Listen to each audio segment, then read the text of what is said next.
अस्सलाम वालेकुम रहमतुल्लाह। मैं इशफाक कादिर 8th क्लास का जनरल साइंस लेके फिर से एक वीडियो के साथ हाज़िर हूँ। चैप्टर 3 है, टाइटल है इसका conservation of plants and animals. इसमें से जो आज का हमारा टॉपिक है वो है कंजर्वेशन ऑफ फॉरेस्ट। तो कैसे हम जंगलात को बचा सकते हैं, उनको प्रिजर्व कैसे कर सकते हैं, और उसके अंदर जो जंगली जानवर रहते हैं जिनका शिकार भी किया जाता है और जंगलों के कटाव से जिनकी ज़िंदगी पर काफ़ी बुरा असर पड़ता है। तो ये इन डिटेल पढ़ने से पहले हम कुछ टॉपिक्स थोड़ा सा जानने की कोशिश करेंगे। तो सबसे पहला जो इसमें टॉपिक है वो है बायोस्फीयर रिजर्व। बायोस्फीयर रिजर्व क्या होता है? एक मखसूस जगह सेलेक्ट की जाती है और उसको गवर्नमेंट की तरफ से प्रोटेक्शन मिलती है। उस एरिया के अंदर जो प्लांट्स एंड एनिमल्स रहते हैं, प्लांट्स एनिमल्स, और उसके अंदर जो माइक्रो ऑर्गेनिजम्स होते हैं जिसको हम इन जनरल बायोडाइवर्सिटी कहते हैं, उनको एक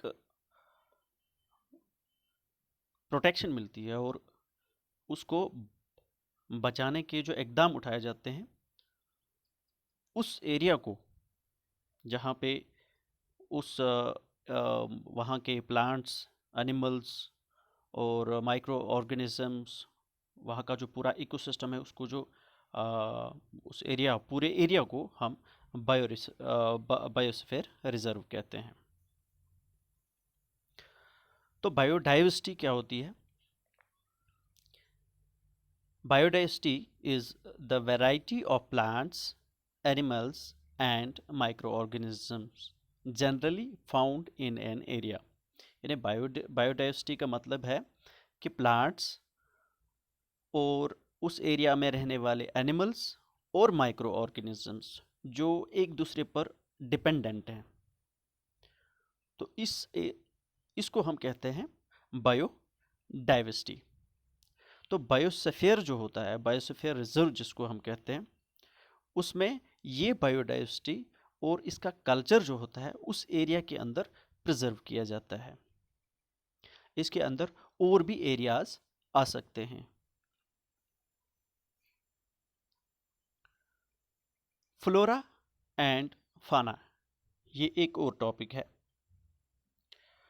तो फ्लोरा एंड फाना क्या है?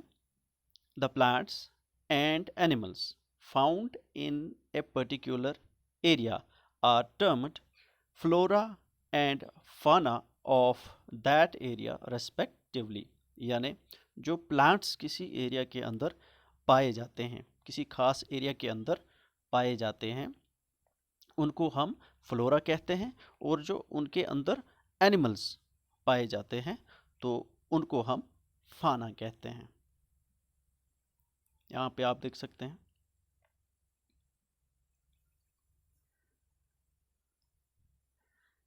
Endemic species. एंडेमिक स्पेशीज क्या है? These are those species of plants and animals which are found exclusively in a particular area.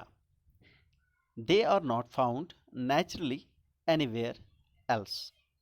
यानी ऐसी स्पेशीज, ऐसे जानदार, चाहे वो प्लांट हो या एनिमल हो, किसी खास एरिया के अंदर जो पाए जाएं, जो कुदरती तौर पर किसी और जगह पे हमें ना मिले, तो इन स्पेशीज को हम एंडेमिक स्पेशीज कहते हैं। जैसे कि यहाँ पे याक दिखाया गया है जो कि लद्दाख में पाया जाता है। लद्दाख के अलावा कहीं और नहीं पाया जाता है। हाँ, ये अलग बात है कि कुछ एनजीओज या कुछ साइंटिस्ट जो वाइल्ड लाइफ के साथ काम करते हैं, तो वो ऐसा कर सकते हैं कि वो प्रिजर्व करने के लिए इनको कहीं और जगह पे लेके जा सकते हैं, लेकिन वहाँ उस एरिया में ये जो स्पेशीज़ हैं ये कुदरती तौर पर वहाँ पे नहीं पाए जाते हैं। तो ऐसे स्पेशीज़ जो होते हैं इनको हम एंडेमिक स्पेशीज़ कहते हैं। जैसे कि इसी तरह हांगुल जो कि कश्मीर में पाया जाता है, किसी और जगह पे नहीं पाया जाता।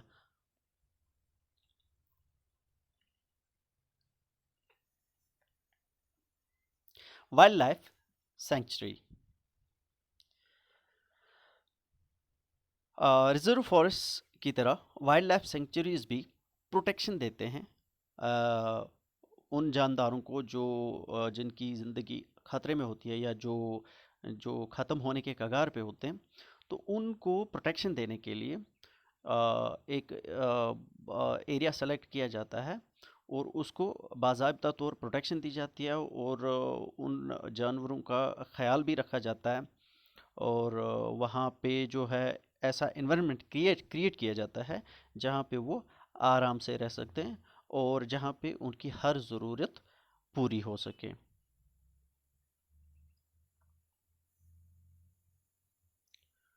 आप यहाँ पे देख सकते हैं पिक्चर्स में, ये एक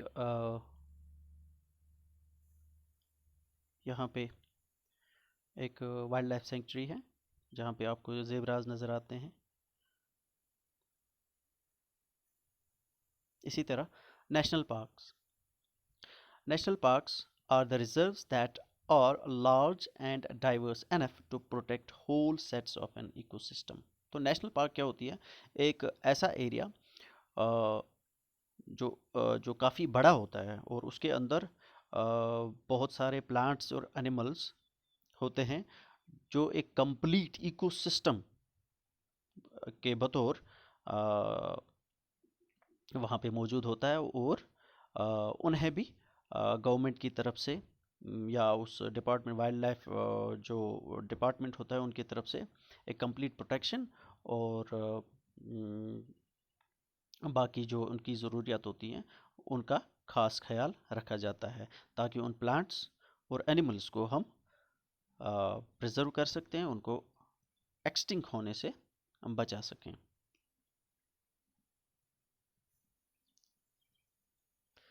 इसके बाद है इंडेंजर्ड स्पेशीज़, यानी ऐसे जानदार जो ख़त्म होने के कगार पे हैं। An endangered species is a species that is very likely to become extinct in the near future, either worldwide or in a particular political jurisdiction। यानी एक ऐसा जानदार जो कि ख़त्म होने की कगार पे है, चाहे वो 10 साल 20 साल 25 साल बाद 30 साल 40 साल बाद ख़त्म होने की कगार पे है, या तो पूरी दुनिया में या किसी ख़ास मुल्क में। पॉलिटिकल जुरिस्डिक्शन हम उसी को कहते हैं क्योंकि जो कंट्रीज़ होते हैं वो पॉलिटिकली डिवाइड हुए होते हैं, तो उसको हम पॉलिटिकल जुरिस्डिक्शन कहते हैं। या किसी कंट्री के अंदर कोई स्टेट है तो उसको भी हम पॉलिटिकल जुरिस्डिक्शन कह सकते हैं। तो किसी खास एरिया के अंदर अगर कोई जानदार ख़त्म होने की कगार पे हो तो ऐसे जानदार को हम इंडेंजर्ड स्पेशीज़ कहते हैं। तो ये इंडेंजर्ड क्यों हो जाते हैं? क्योंकि उन्हें काफ़ी रिस्क फैक्टर्स जो उनके लिए होते हैं वो है हैबिटेट लॉस। जैसे कि हम जंगलों का कटाव करते जाते हैं तो जंगल तो उनका घर है, तो जंगल जब हम काटते जाएंगे नतीजा ये निकलेगा कि उन्हें रहने के लिए जगह नहीं मिलेगी। और इसके अलावा जो बाकी जैसे इंसान जंगलों की तरफ जाता है या कोई ऐसा जानदार जो उन जानवरों का शिकार करता हो, तो इन चीज़ों से भी कोई जानदार जो है इंडेंजर्ड स्पेशीज़ में आ सकता है। जैसे कि यहाँ पे राइनोसोरस का शिकार किया जाता है, उसका उसका जो उसके जो आगे वो हॉर्न जैसा होता है उसके लिए उसका शिकार किया जा सकता है क्योंकि वो काफ़ी उसका काफ़ी वैल्यू होता है मार्केट में। इसी तरह एक और यहाँ पे आपको टॉपिक है red data book. A red data book is a source of book which keeps a record of all the endangered animals and plants. यानी एक ऐसी किताब जिसके अंदर उन तमाम प्लांट्स और एनिमल्स का एक रिकॉर्ड बनाया जाता है जो इंडेंजर्ड स्पीशीज होती हैं या जो ख़त्म होने के कगार पे होते हैं, जो एक्सटिंक्ट होने के कगार पे होते हैं. ऐसी ऐसी बुक को हम रेड डेटा बुक कहते हैं. यहाँ पे आप देख सकते हैं थ्रेटन्ड बर्ड्स ऑफ एशिया एक बुक है. यानी एशिया पूरे हमारा जो कॉन्टिनेंट है एशियन कॉन्टिनेंट, तो उसके अंदर जो बर्ड्स हैं उन बर्ड्स की लिस्ट इस बुक के अंदर होगी जो एक्सटिंक्ट होने के कगार पे हैं. तो ये है red data book. Migration. Migration को अगर हम ट्रांसलेट करें तो हम कहेंगे हिजरत करना, यानी एक जगह से दूसरी जगह पे जाना. तो इसमें अक्सर कुछ बर्ड्स पाए जाते हैं, जैसे कि आपने देखा होगा ये जिसकी पिक्चर यहाँ पे है तोता. हम देखते हैं कि सर्दियों के मौसम में तोते जो हैं हमें अपने एरिया में, हमें अपने कश्मीर में दिखाई नहीं देते. क्यों? क्योंकि सर्दियों का जो मौसम है उनके लिए मौजूद नहीं होता और इस वजह से वो इस क्लाइमेट चेंज की वजह से माइग्रेट करते हैं किसी और वो ये काफ़ी दूर चले जाते हैं. कुछ बर्ड्स यहाँ से ऑस्ट्रेलिया भी चले जाते हैं. तो काफ़ी दूर का ये सफ़र जो होता है, जो एनिमल्स क्लाइमेट चेंज की वजह से एक जगह से दूसरी जगह जाते रहते हैं या वहाँ से यहाँ आते रहते हैं, तो इस प्रोसेस को हम माइग्रेशन कहते हैं. तो अभी कुछ 1-2 महीने बाद हमें फिर से यहाँ पे तोते देखने को मिलेंगे. तो जो ही सर्दी शुरू हो जाएगी तो उसके बाद तोते जो हैं फिर से माइग्रेट करके अपने उसी एरिया में चले जाएंगे. तो इसको हम कहते हैं माइग्रेशन. तो इन बर्ड्स को हम कहते हैं माइग्रेटरी बर्ड्स. एक और टॉपिक है यहाँ पे रिसाइकलिंग ऑफ पेपर. जो हम पेपर्स यूज़ करते हैं अपनी नोटबुक के लिए, अखबारों के लिए इस्तेमाल करते हैं, इसी तरह हमारी बुक्स होती हैं, तो उनको इस्तेमाल करने के बाद हम यूं ही फेंक देते हैं, जो कि सही नहीं है.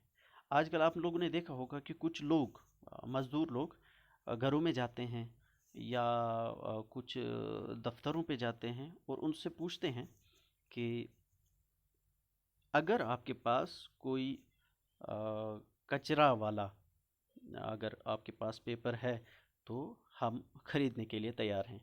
वो ख़रीदते क्यों हैं?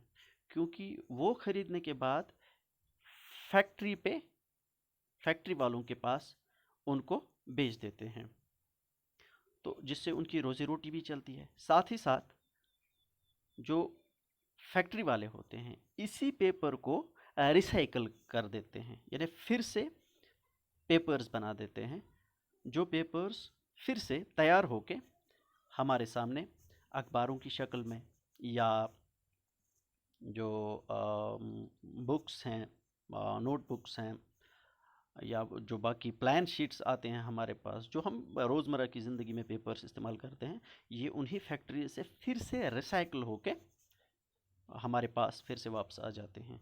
तो ये भी एक तरीका है जिससे हम प्लांट्स को बचा सकते हैं. जैसे जितना रिसाइकल पेपर होगा उतना ही हमें कम प्लांट्स को काटने की ज़रूरत पड़ेगी. तो ये भी एक तरीका है फॉरेस्ट को बचाने का. तो फॉरेस्ट को बचाने का जो पूरा जो हमने गवर्नमेंट जो इकदाम उठाते हैं वो हम इन डिटेल पढ़ेंगे, लेकिन उससे पहले ये कुछ टॉपिक्स हैं जो मैंने ज़रूरी समझा कि पहले आपको बता दूं. उसके बाद हम देखेंगे कि इनका क्या इम्पैक्ट होता है conservation of forest and wild animals पर. तो इसके अलावा जो है रिफॉरेस्टेशन सबसे बेस्ट है. सबसे बेस्ट। तो रिफॉरेस्टेशन का मतलब है कि फिर से प्लांटेशन करना, फिर से पेड़ लगाना। तो यहाँ पे आप देख लीजिए, लिखा है plantation is one of the best methods to save the earth from hazards of global warming. तो जैसे आप देख रहे हैं कि यहाँ पे कुछ लोग पौधे फिर से लगा रहे हैं। तो यहाँ पे इस इमेज में भी आप देख सकते हैं। तो काफ़ी सारे इकदाम उठाए जा रहे हैं ताकि जो लॉस हुआ है डिफॉरेस्टेशन की वजह से, तो वो उस लॉस को हम फिर से गैन करें, ताकि जो हैज़र्ड्स दिन ब दिन हम देखते जा रहे हैं बिकॉज ऑफ डिफॉरेस्टेशन, उस लॉस को हम फिर से रिकवर कर सकें, उससे हम फिर से ओवरकम हो सकें। तो रिफॉरेस्टेशन का असली मतलब जो ये है कि प्लांट्स फिर से लगाना। तो मेरे ख्याल से सबसे बेस्ट जो तरीका है इस ग्लोब को ग्लोबल वार्मिंग जैसी मुसीबत से बचाने का, वो है प्लांटेशन, जिसको हम रिफॉरेस्टेशन कहते हैं। तो ये कुछ टॉपिक्स थे जो मैं ज़रूरी समझता था कि पहले इन डिटेल पढ़ने से पहले आपको बता दूं। तो अगला टॉपिक जो हमारा होगा, जो फाइनल टॉपिक होगा, उसमें हम जो conservation of forest and wild life में जो हम एकदम उठाते हैं, वो तो हमने थोड़े बहुत देख लिए, लेकिन उसमें हम डिटेल पढ़ेंगे कि इंडिया के अंदर कैसे कैसे बायोस्फीयर रिजर्व्स, कहाँ कहाँ कौन से बायोस्फीयर रिजर्व्स, कौन से वाइल्ड लाइफ सेंचुरीज बनाए गए हैं, कौन कौन से नेशनल पार्क्स हैं, उनके अंदर कौन कौन से जानवर रखे गए हैं जिनको प्रिजर्व करना बहुत ज़रूरी था, जैसे कि टाइगर है। इसी तरह हमारा जो जे है, जे के अंदर कहाँ कहाँ पे वाइल्ड लाइफ सेंचुरीज़, कहाँ पे बायोस्फीयर रिजर्व्स हैं, और उनके अंदर कौन कौन से जानवरों को, कौन कौन से प्लांट्स को बचाने की कोशिश की जा रही है। तो ये हम अगले वीडियो में ज़रूर देखेंगे। तो आज के लिए इतना वीडियो काफ़ी है, क्योंकि इसको अपलोड करना भी काफ़ी मुश्किल हो जाता है। तो आज के लिए थैंक यू वेरी मच।